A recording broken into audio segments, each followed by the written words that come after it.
Viewmasters, it's the podcast that we do. Viewmasters, talk about movies that we view. Viewmasters, my friend Eric and me, Joe. Viewmasters, hey, let's start the show. Hello, welcome to the Viewmasters, episode 254, Mulholland Drive. My name is Joe. My name is Eric. Hello, Eric. Hello, Joe. How are you? Is that your name? I think so. Who can really know? I guess not. What anyone's name is. I mean, I guess if I find myself opening some sort of weird box with a weird key, and my name changes, then, everything's up for grabs. It's true. I am doing fine. How are you? Confused. By this conversation, by the movie, just in general? Yes to all three.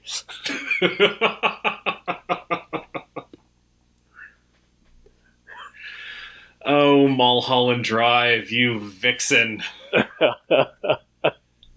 You vexing piece of cinema.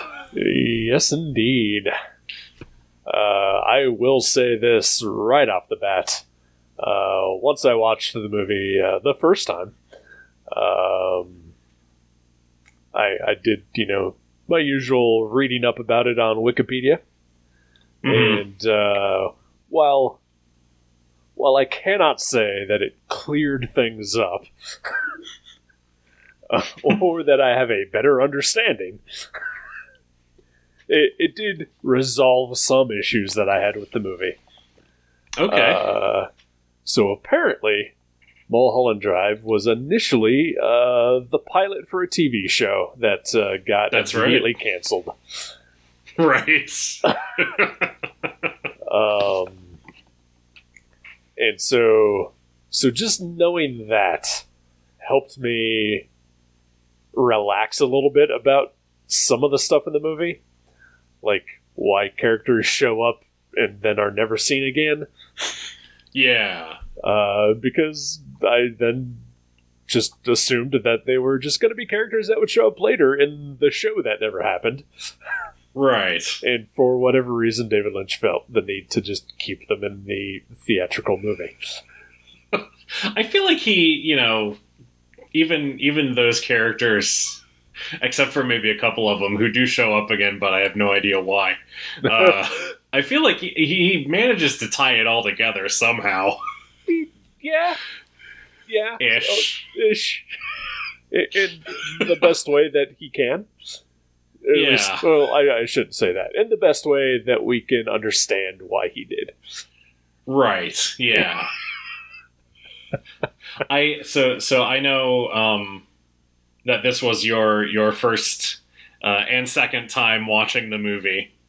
Yes. I have seen this movie many times. Oh. And I feel like I still don't quite get it all. but I get a little bit more every time I watch it. All right. Like it somehow made more sense to me this go around than it ever has before. And I don't know if that's good or I should be worried. So then I guess I have a question for you then, because as I was watching it the first time, not knowing that this was initially supposed to be a TV show, mm-hmm. I kept thinking and wondering, is this... And I guess David Lynch just, he has his thing that he does, and it's all just, him doing whatever. Right. But at the same time, this, at least spiritually, felt very connected to Twin Peaks. Absolutely. And I kept thinking about The Return, Twin Peaks The Return. Yeah. And even some of the music is very similar, if not just the same. In fact, the woman that sings, like, I guess, like 3/4 through the movie, when they go to the weird Silencio Club, she was on an episode of Twin Peaks: The Return. Oh, I didn't know that. Yeah. And so, like, it just made me think: is this part of like the Twin Peaks-averse, or is this just David Lynch just being David Lynch? Well, I think didn't I read, or maybe you read this too, that he was developing the pilot like while Twin Peaks was on. Oh wow! So yeah, so it was something that he worked on for a long time.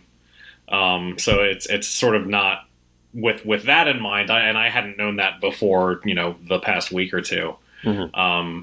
So sort of knowing that sort of clears up a little bit of why it feels very like I sort of look at Mulholland Drive as, I guess, sort of connective tissue between the original Twin Peaks and The Return. Okay.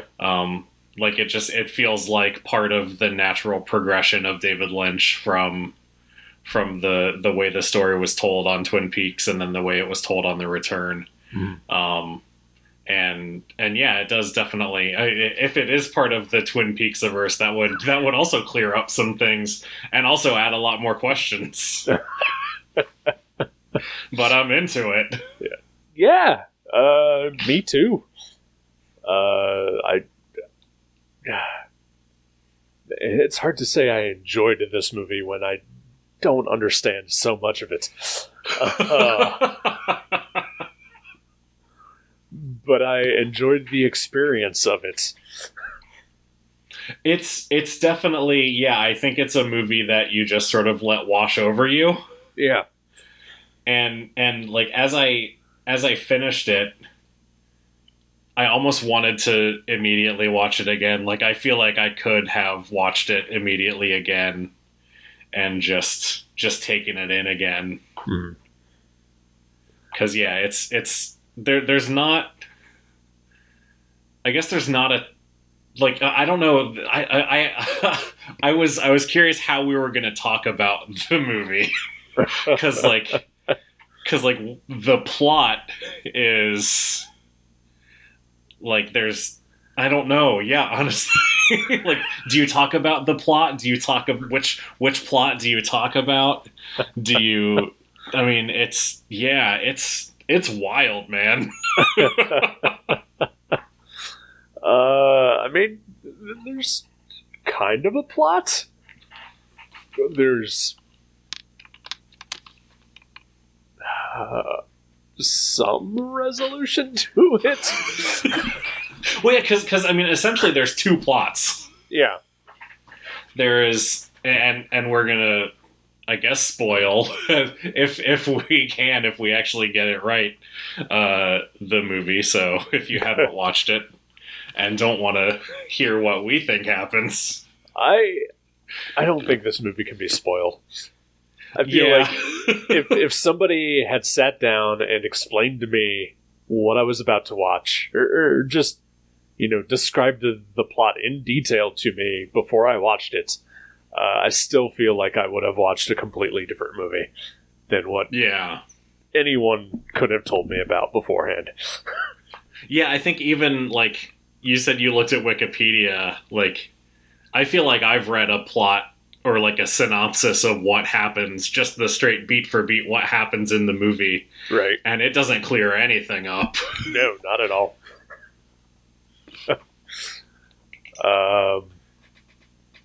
Yeah, this is a bit of a idea. Sorry, the man from the other place was speaking through me for a moment. Uh-oh. Sometimes he bends backwards.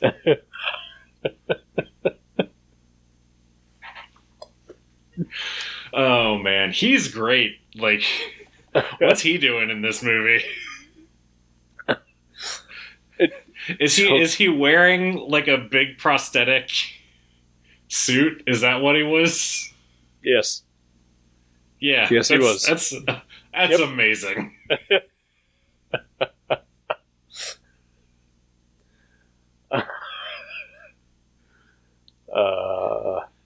Yeah, so what is this movie?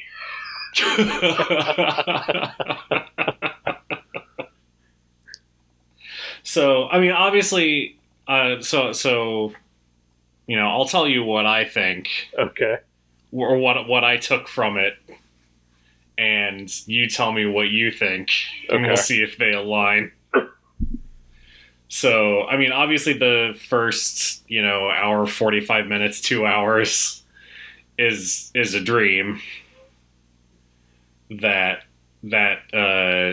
Diane, I think, is she Diane or is she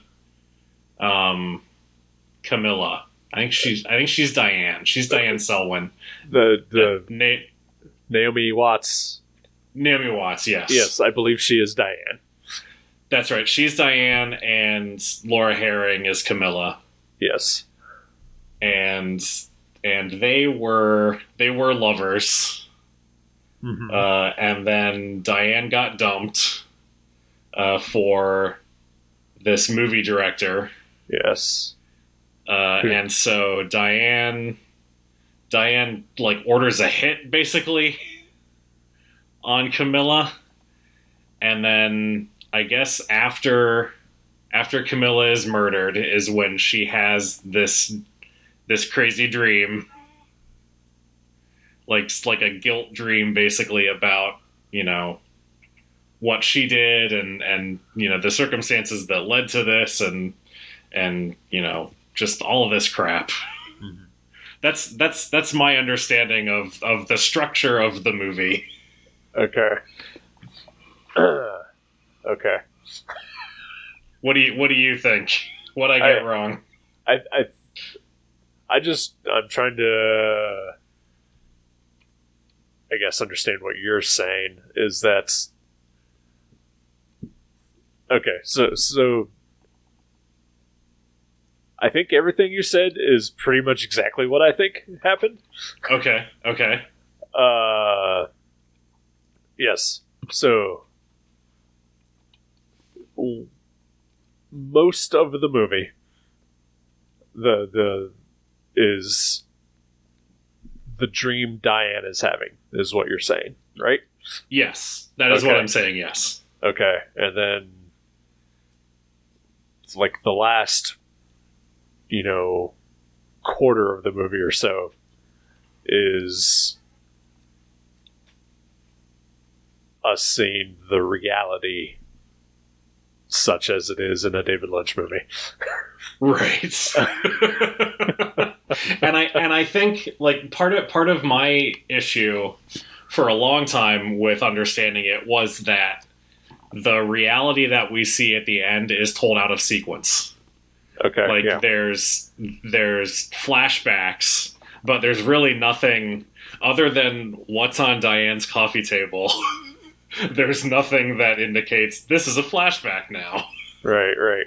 So, like, you have to, like, maybe that was it this time, because I was paying, like, hyper close attention to everything, because I was like, all right, I'm gonna crack this thing.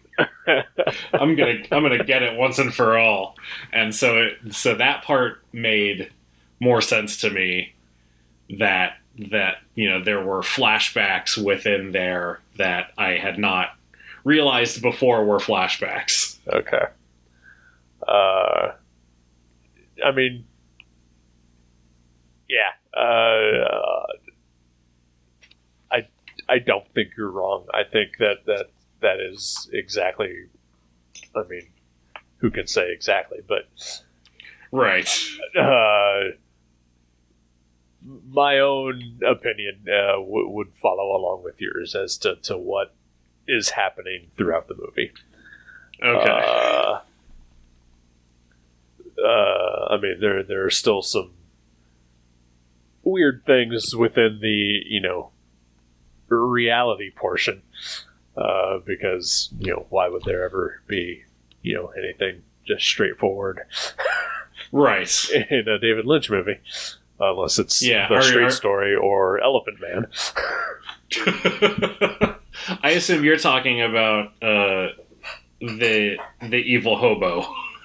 There's the evil hobo. There's the miniature elderly couple. Right. That stuff I have not cracked yet. Okay. I have no idea what's going on there. Unless maybe the evil hobo is the one who gave Diane the nightmare or the dream, and the dream exists in the blue box. It's very possible. But I don't know what role the old people play. Yeah, no, that part is super weird too. I mean, even in their first appearance when they were normal sized, it was just super weird and creepy. The shot of them after they leave the airport and they're just in the cab. I cried laughing. That's so weird and so absurd.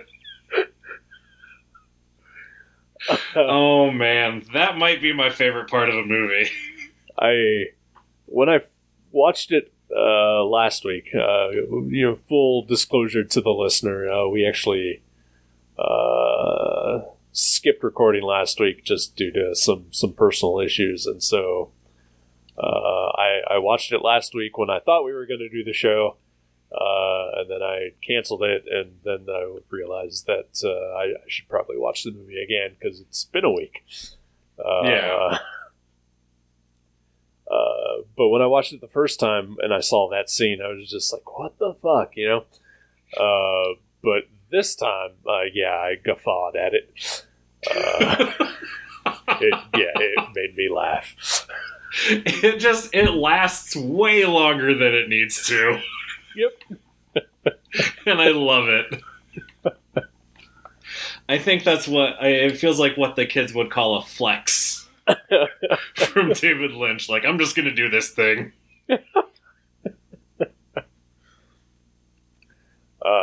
Also, during the first time, I laughed hard during the assassination scene. That scene is also just ridiculous. It's so good. It's so good. That was one of those, that and the two men at the diner early on were sort of those things. It's like, well, why are these characters in this movie? Right. And at least the hitman guy shows up again. Especially towards the end to sort of wrap up the story as it is. But the two dudes, never see them again. Right. Well, the one guy dies. Does he die? I'm pretty sure he dies, or at least just has a massive heart attack. All right.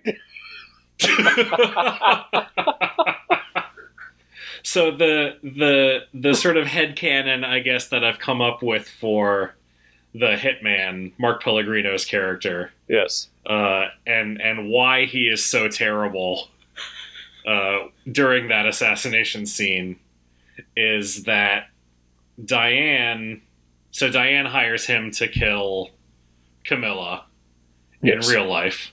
Yeah. But this dream that she's having is I think her regret over there's a lot of things going on, but I think part of it is her processing her regret over having done that. Mm-hmm. And so in her dream, the hitman is super inept, as if like maybe he didn't do it. Maybe I didn't actually cause this. Maybe something else happened. Like that's sort of the explanation that I came up with for myself for why that scene is there. Because otherwise it is basically just a complete non sequitur. I like that theory. It makes sense. I still don't know. I still don't know about the earlier scene with Patrick Fischler and the other dude, and then they go around the back, and and he dies, maybe. Right. I don't know why that's there. Well, it's to introduce us to the Nightmare Hobo. Right, of course. Yeah.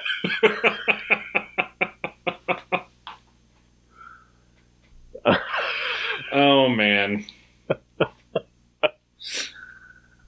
There was a meme going around that was like, if you're famous during internet times and you're not tweeting reaction gifs of yourself every now and then, I don't know what you're even doing here, or basically something like that. Right. And Patrick Fischler retweeted it with the him reacting to the hobo. and I saw that like the day after I had watched it again, and it just made me laugh. That's awesome.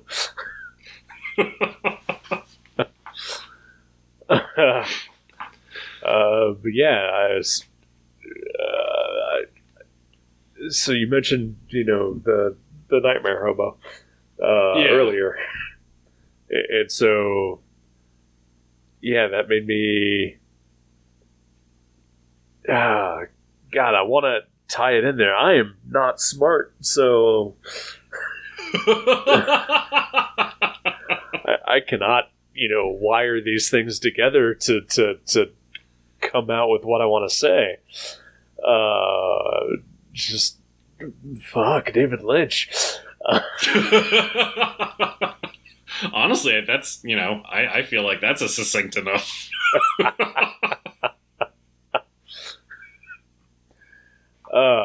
He is just a director whose work I can just mostly enjoy, but just I cannot tell you why. Yeah. I think I had this thought after the movie ended. Because, spoiler alert, the movie ends with Naomi Watts' character, Diane, committing suicide in her bedroom. Yeah. Committing suicide or just exploding? I don't know. But the thought occurred to me that there's a very thin line between this movie, like a David Lynch movie, and a Tommy Wiseau movie. Because the Room ends with Johnny killing himself in his bedroom. But I feel like there is just similar sort of just insanity that works in a David Lynch movie and doesn't work elsewhere when other people do it. Like it's really impressive. Yeah, so I had this thought while watching the movie. There are some very bad performances in David Lynch movies. Yeah. From normally really good actors, which leads me to believe that he is telling them to perform in that manner while he's directing them. Sure. Whereas and like I like Patrick Fischler. He's like a good character actor who just he's that guy. Yeah. But he's kind of terrible in right. his short scene. Yeah. And if he weren't, an established actor who has appeared in just a shitload of things, like, yes, you could put him in, a Tommy Wiseau amateur, movie and get, like, the same shitty performance. Right. And then we would just be sitting here talking about what a terrible movie this is. Instead of, talking about how it's a good movie. We just are dumb and can't understand it. Right.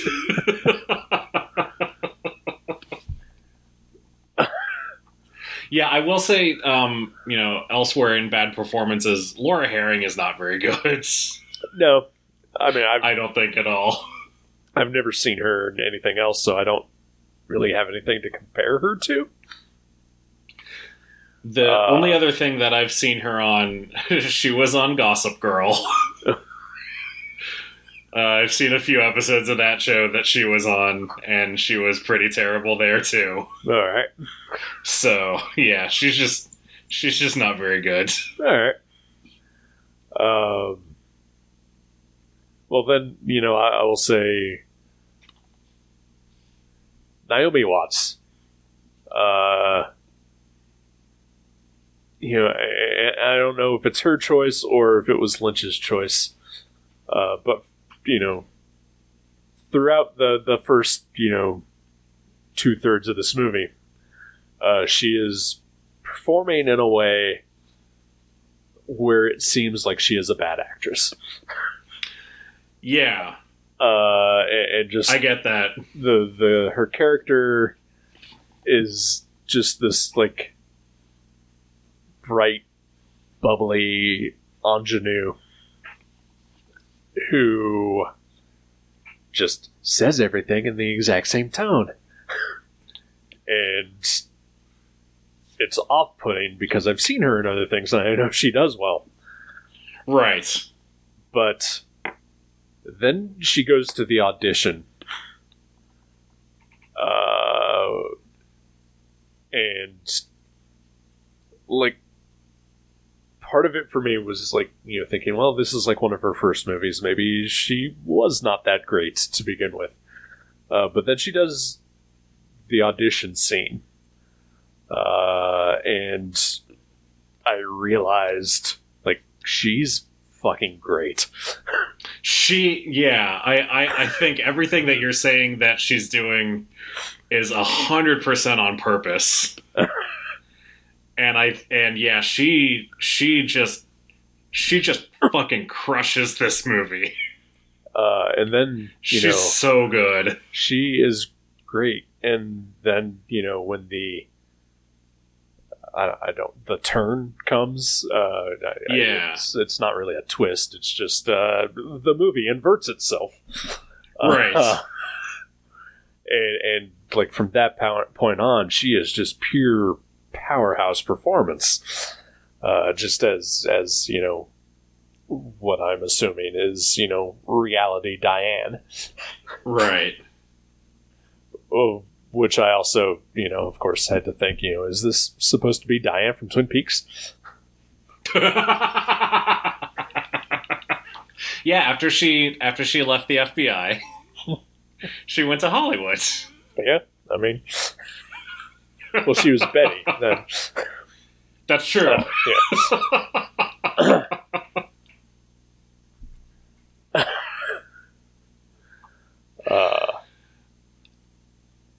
Yeah, this is it's hard to talk about. Yeah. No, I think Naomi Watts is great. I think oh my god, his name just completely left my brain. Justin Theroux? Justin Theroux, thank you. Oh my god, where did it go? I think he is spectacular. Especially in the back, the back quarter of the movie where he's just a total piece of shit. Yeah. I mean, I'm sorry. I just, I am now struggling to figure out how he fits into the dream reality. Okay.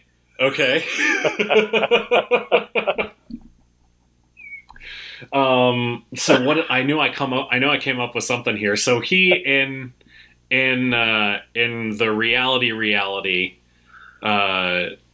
Camilla leaves Diane for him. Right. That's if I understand right. So, and Diane is also sort of this, thwarted actress. She came to Hollywood and ended up just sort of a bit player after she won some sort of a dancing competition. Swing dance competition, yep. Swing dance competition, thank you.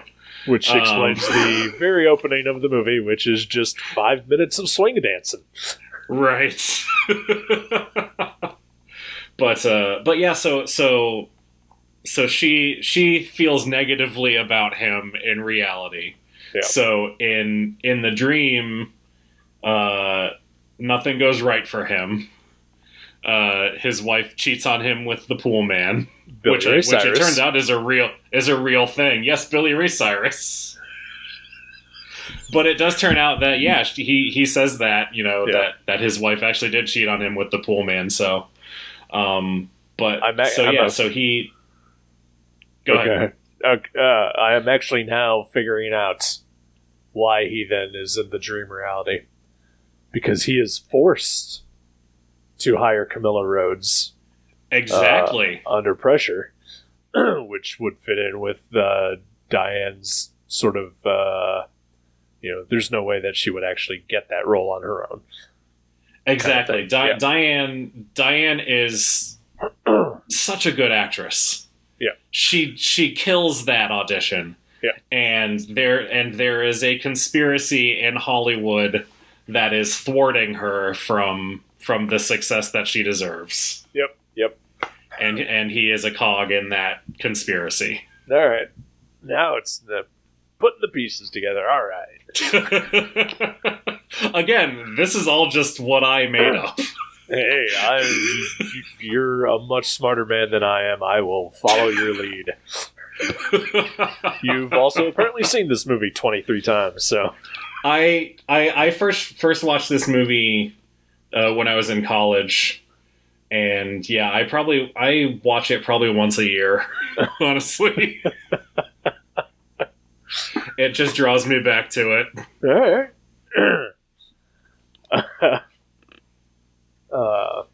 I did have one issue with the Justin Theroux character. It's not necessarily with the movie or the performance. It was just that the entire time I kept thinking that I think Matt Fraction based his entire personality off of that character. Oh my god, you're right. Oh my god. Wow, that's a revelation. And I don't mean to say anything bad about Matt Fraction. He is a fantastic writer, and I've met him once or twice, and he has been nothing but friendly and cordial.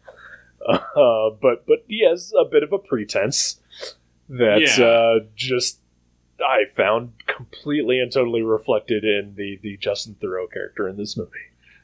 I mean, just, physically, the hair, the glasses. Yep. Yeah, the golf club. No, I don't know if Matt Fraction carries a golf club. Yeah, no, you are spot on, sir. That is startlingly accurate.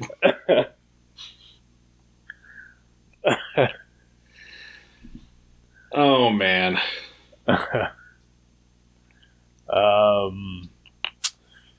Yeah, I don't know what else to really say. Yeah. The sex scene is really hot. That was another thing that reminded me of The Room, honestly. Oh yeah. Is like it's sort of, well, not sort of, it's really like, it feels like it's gratuitous. Mm-hmm. And in a movie like The Room, it definitely is. Yeah. But I also feel like it's crucial to understanding the relationship between Diane and Camilla. Right. And it's just, there's just something about the way that it's done. Like it's certainly more tasteful than The Room.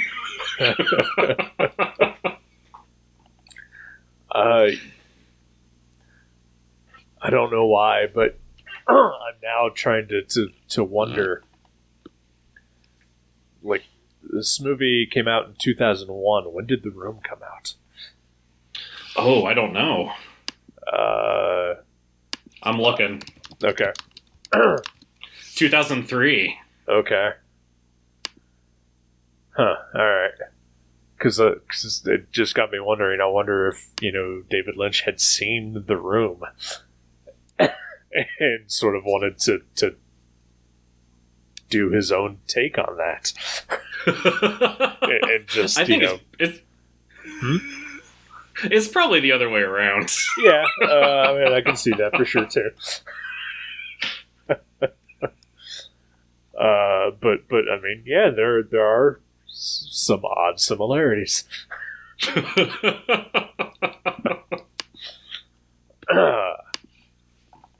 So I don't. So yeah, so this is the only the maybe fourth or fifth David Lynch movie I've ever seen. Outside of Elephant Man and Dune. I've seen Wild at Heart, which I hated. All right. And then, the entirety of Twin Peaks. I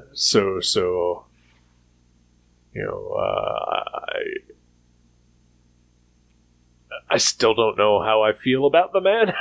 or sure. Just more his work, I guess. Because he seems pleasant and affable. He really does.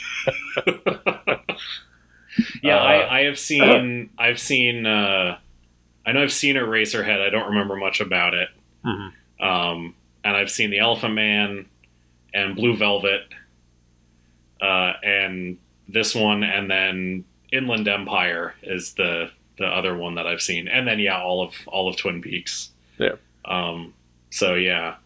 I would definitely recommend Blue Velvet if you haven't seen that one. That was my choice to pick for us to watch at one point, but it is not streaming anywhere. Bastards. So that's what I did. Well, what other David Lynch movies are there? And Elephant Man is out there, and Straight Story is out there, but I figured that not a lot to talk about there with either of those. So yeah, I mean, I've never seen The Straight Story, so yeah. But from what I can tell, sounds pretty straight. Yeah, exactly. Like it's the David Lynch movie that makes sense, right? Yeah, maybe. Yeah, well, Elephant Man, makes sense. Well, yeah. And Dune is just a fucking slog. So.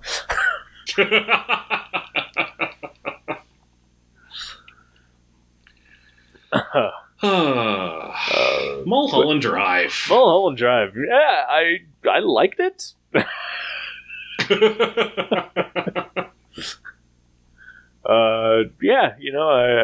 was. It had me engrossed throughout its entire runtime. Yeah. And like I said, some of the issues that I had with it, once I found out that it was initially a pilot, then like some of that got resolved for me, and I was able to comprehend it a little bit better. Sure. So, I would recommend watching it. Definitely. If I go ahead. Go ahead. No. I'm gonna go. I know. I know that the pilot version of it is floating around out there somewhere. Really? I know that Jason, that owned Precinct 13 Video, had a copy on VHS that I actually borrowed from him and never got around to watching. So that's one of my great regrets, is not having had a chance to watch that before I gave it back to him. But yeah, it's out there in the world if you can find it. I would love to see it at some point. I'd be interested, but at the same time, I think I'm happy enough having just watched the movie. That's fair. Yeah. But like if there had been 3 other episodes produced that had never been seen, then I'd be into it for sure. Sure. Yeah, I think of it as because I know there was a version of the Twin Peaks pilot that that was basically like a complete, like I think it told the complete story, like wow. with the reveal of who the killer was and everything. And I've never seen that. Huh. So maybe I've built up the Mulholland Drive pilot in my head as something similar to that. Yeah. When it's probably just 45 minutes of the movie. I think it was an hour and a half. Okay. Yeah. But no, yeah. So I know he has not directed a ton of movies in the last 20 years or so. Yeah. So was it this, Inland Empire, and then Twin Peaks: The Return? And like, then maybe a couple shorts. I was going to say I know there's a short with a monkey on Netflix, which I have seen and enjoyed actually. So I haven't watched that. Is it What Happened to Jack? Yep. But yeah, you're right. So it makes me, and just a lot of the similarity and at least tone and vibe of Twin Peaks: The Return, just kept popping up while I was watching this. So it makes me think that's just the direction he was heading. Yeah, definitely. Yeah. But yeah, it's weird. Not for everybody, but I enjoyed it. Same. Yep. Anything bringing you happiness this week? Everything has been an existential and physical nightmare.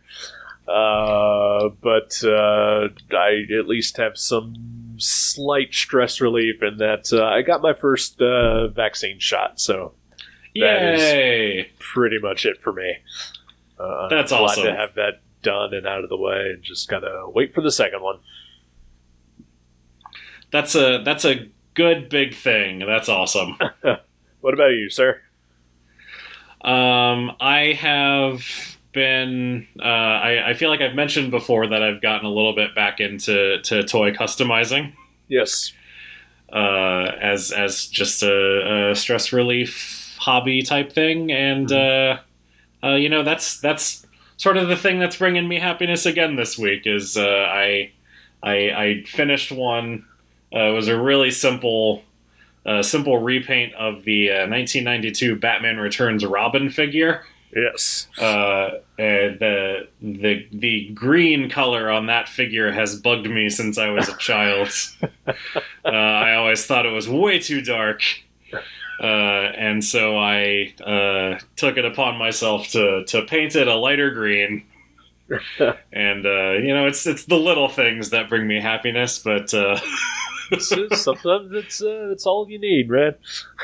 Yeah, I mean, I'm happy to have a Robin figure that I like the way he looks, and I think I'm also just happy to have finished something. Yeah, and be able to say, hey, I finished that. So yeah, it's a nice little feeling of accomplishment. I would like to just say that I am greatly upset that you have decided that you will not be sanding out his flat top. Because that is the thing that always bothered me about that figure. Yeah, that's a little more work than I wanted to do for this one.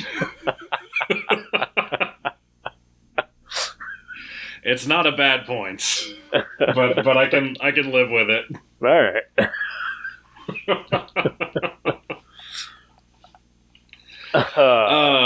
So I guess I should pick a movie for next week, huh? Probably. All right. Well, this was a last minute decision, right before we started recording, but I had thought of it before as a thing that I wanted to watch, and hopefully you will feel the same way. Okay. This is a brand spanking new movie. Ooh. It comes out on HBO Max tomorrow. What? Godzilla vs. Kong. Fuck and yes, sir. Heck yeah. I want to watch monsters beat the shit out of each other. Me too. Yes, I would have watched that anyway, so it's good to have a purpose once in a while. Excellent. All right, Godzilla vs. Kong. We'll talk about that next week. Excellent. So we will see you then. Goodbye. Bye. Silencio.